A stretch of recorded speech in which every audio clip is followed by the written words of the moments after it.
दोस्तों नमस्कार। आज के दौर में कुछ आप सभी के बीच में कुछ बात रखने का प्रयास कर रहे हैं। इसका मूल मकसद है कि वाकई में हमें सुख चाहिए, सुकून चाहिए, पर इससे हम अलग हो रहे हैं। कहते हैं लोग कि हम बात करते हैं कि भगवान को प्रसन्न कर लें, खुश कर लें और अपने उनका उनका संरक्षण ले लें और उनसे सुकून और शांति का जीवन में लाभ उठा लें। पर एक कहावत कही गई है कि पाना चाहते हैं भगवान को, पकड़े बैठे हैं शैतान को। तो इस तरीके से हम सभी का जो है मनोस्थिति परिस्थिति ले आ रही है कि हमें जहाँ शांति चाहिए, सुकून चाहिए, उस तरफ से हम मुड़ करके अशांति की तरफ चल पड़ते हैं। मंजिल हमसे दूर हो जाती है। तो इस तरीके से हम सभी का ये ध्यान भी होना चाहिए और काम भी होना चाहिए और विचार भी होना चाहिए। कहा भी गया है, बिना विचारे जो करे सो पाछे पछताए, काम बिगाड़े आपनों फिर जग में होत जाए। तो काम अगर हमें बनाना है तो हमें विचार भी करना पड़ेगा, समझना भी पड़ेगा और सलाह भी लेने पड़ेंगे जो उस काबिल होगा। तो काबिलियत के सदैव ही महत्वता हुई है, महिमा हुई है और उसी के अनुसार ये जीवन का स्तर ऊंचा हुआ है। परमात्मा जो ईश्वर होता है हर वक्त वो मदद करने के लिए तैयार होता है, पर हम उलझ जाते हैं, शांति को बीज बो देते हैं, जिससे हमारी धारणा कमजोर होती है और भटकाऊ होती है, जिस कारण से हम अपना नुकसान करते हैं, अपने परिवार का भी नुकसान, अपने समाज का भी नुकसान, अपने आप का भी नुकसान कर लेते हैं। इस तरीके से हमारे अंदर मानवीय गुण भी होना चाहिए। मानवीय गुण के अंदर जो जो गुण उसके हैं, जो मानव धर्म को कायम रखने के लिए उसका मेन उद्देश्य वही है कि हमारे अंदर दया भी होना चाहिए, क्षमा भी होना चाहिए, ये हमारे अंदर विचार भी होना चाहिए, कर्म भी होना चाहिए। नहीं तो वो लोगों ने हमारे ही लिए लिखी है कि वो दया धर्म का मूल है, पाप मूल अभिमान, दया धर्म न छोड़िए जब तलक है घट में प्राण।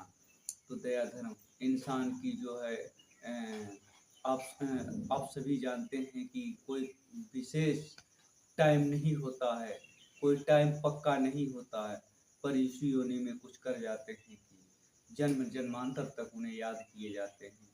कुछ लोग बेचारे ऐसा कर जाते हैं कि जो कोसे भी जाते हैं। तो क्या है, केवल ज्ञान और अज्ञानता के कारण। गुरु का मतलब सीधा सीधा रहा कि गुरु तो हमें बहुत मिलते हैं। लिखा है, गुरु वहम शांति शिष्य हृत्यापहार कम तमेक मन दुर्लभ शिष्य हृत्यापहार। एक नहीं, हमें कदम कदम पे गुरु ही मिलते हैं। तो उन गुरु की जो शिक्षा और दिशा निर्देश रहती है वो हमें केवल घाटे की तरफ ले जाती है। और उसी में कहा है कि वैसे गुरुओं को क्या होता है कि धन हरे पर शोक न हरहि, गुरु घोर नरक माह परहि। वो अपने तो अपने डूबते हैं, दूसरों को भी लेकर डूब जाते हैं। अब वो केवल एक दूसरे का जो है पीड़ा और संतोष और शांति देने के बजाय उन्हें और जो है कि पीड़ा दे जाते हैं, उनका मन विचलित कर जाते हैं। तो आज संसार में हमें ऐसा देखने को भी मिलता है।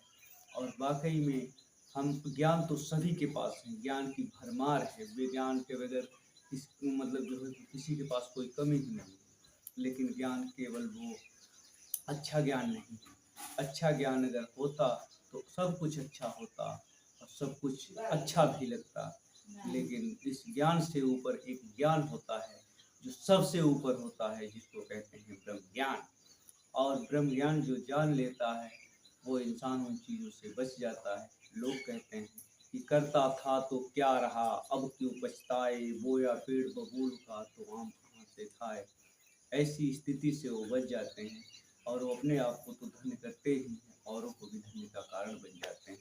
तो कहने का भाव यही रहा कि जब किसी महापुरुषों ने लिखा है और कहा भी है, आप सभी भली भांति इस चीज़ को जानते भी हैं कि लोगों ने कहा है कि वाकई में इंसान का जीवन का जो है लक्षण 3 प्रकार के होता है। तो बाबा साहब ने यही कहा था कि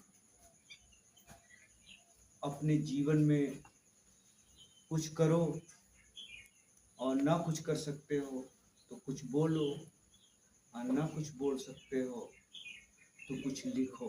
बाबा साहब ने हमें विद्युत रूप से यही बताया, समझाया हम सभी के लिए। तो ऐसा करना हमारे लिए जरूरी बन जाता है कि हम कुछ न कुछ करें मानव हित के लिए, और मानव के लिए, जिससे मेरा जीवन भी सार्थक है। कुछ लोग बेचारे नहीं कुछ कर पाते हैं तो वो बोल देते हैं, और बोलने के अलावा भी अगर बोल भी नहीं पाते हैं तो कुछ करते हैं। मतलब ये भाव बना कि हमने कहा, मतलब हम सोचे कि मतलब चलो इधर उधर तो लोग हमारे ऊपर प्यार और सम्मान और उनके बीच में संस्कार अपने जो है शामिल करने का मौका मिल रहा है, सबसे सम्मान मिल रहा है। तो हमें हमारे भी कुछ फर्ज बनते हैं कि लोगों तक, ढेर सारे लोगों तक भी ये पहुंचाई जाए ये बात, अपने दिल का उद्गार कि वाकई में जो ये मनोभाव वाले गुण हैं, मानवीय वाले गुण हैं, इसको हमें अपना करके अपने जीवन को सार्थक बनाएं, और इसको वाकई में हम भयभीत ना रहें, हम उस बात से कन्फ्यूजन में ना रहें कि वाकई में परमात्मा ने हमें 5 तत्व का पुतला बनाया, और वाकई में संसार में जो 9 प्रकृतियाँ हैं वो हमारे सामने उपस्थित हैं, और परमात्मा हर जगह विराजमान है, पर जगह जगह में हर एक के अंदर है।